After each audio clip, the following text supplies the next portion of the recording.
اس طرح کا مسئلہ ہو سکتا ہے اور وہ نہیں ہوگا. وہ باہر کسی لوگوں کے ساتھ ایسا اناپروپریٹ بیہیویئر رکھ سکتے ہیں کہ جن کو نہیں پتا کہ یہ شخص کن معاملات کا شکار ہے, مائنڈ بھی کر سکتے ہیں.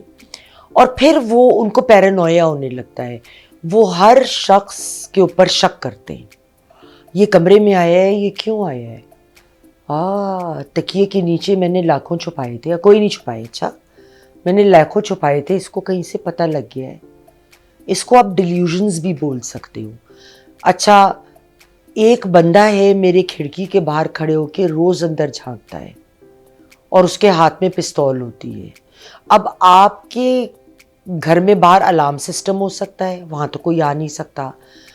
آپ کی کھڑکی گلیزڈ ہو سکتی ہے, یعنی وہ کوئی نہ اندر جھانک سکتا ہے نہ باہر, بس آپ کے ذہن میں ہے تو ہے. اس کا آپ کیا کریں گے؟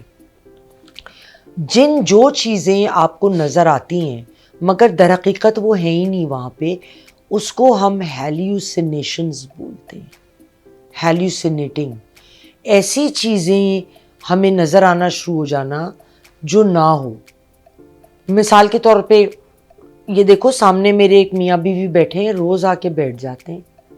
اب وہ نہیں ہے یار, مگر مجھے نظر آ رہے ہیں. یہ میرے ذہن کی اختراع ہے. یہ سب ڈیمنشیا کا حصہ ہے.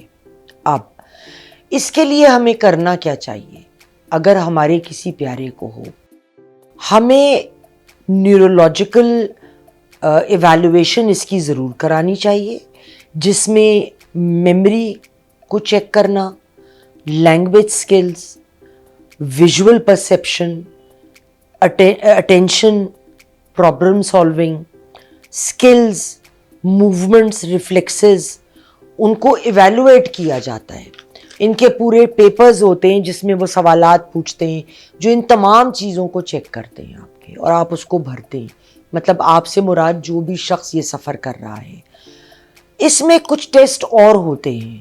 ایک تو سی ٹی یا ایم آر آئی, جس سے ایویڈنس کہ سٹروک تو نہیں ہو گیا جس کی وجہ سے ہو رہا ہو کسی کو. ضروری تو نہیں کہ ڈیمنشیا یا آپ کو یہ ساری باتیں اس لیے ہو رہی ہیں کیونکہ آپ کو ڈیمنشیا ہو گیا, اس کی اور بھی تو وجوہات ہو سکتی ہیں. یا آپ کو ذہن میں کوئی بلیڈنگ ہو رہی ہو, کہیں چوٹ لگی ہو, یا ٹیومر ہو, یا فلوئڈ بلڈ اپ ہو رہا ہو ذہن کے اندر. ان تمام باتوں کے بھی یہ سائیڈ افیکٹس ہو سکتے ہیں, تو ہم کو ان چیزوں کو ضرور کنسیڈر کرنا چاہیے.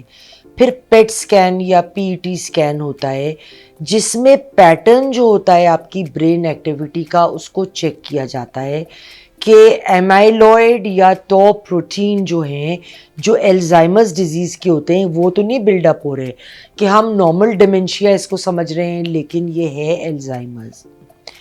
پھر اس میں سمپل بلڈ ٹیسٹ بھی اگر آپ کرا لیں تو اس سے بھی ایسے پرابلمز ڈیٹیکٹ ہو سکتے ہیں جس سے برین کا فنکشن چیک ہو سکتا ہے. اور میں ایک بات بتاؤں, اکثر اوقات جن لوگوں میں وائٹامن B12 کی ڈیفیشنسی ہوتی ہے ان کو بھی ایسے ہی پرابلمز ہوتے ہیں. تو اگر آپ کسی ڈاکٹر کے پاس جائیں تو وہ سب سے پہلے وائٹامن B12 کی ڈیفیشنسی کو ضرور چیک کرے گا. اس کے بعد سکائٹرسٹ ایویلویشن دیتا ہے. اب میں نے ڈاکٹر آفتاب آصف سے بات کی جو Mayo Hospital King Edward Medical College کے بھی اور میو کے بھی سکائٹری کے ہیڈ رہے ہیں, ابھی بھی ہیں غالباً.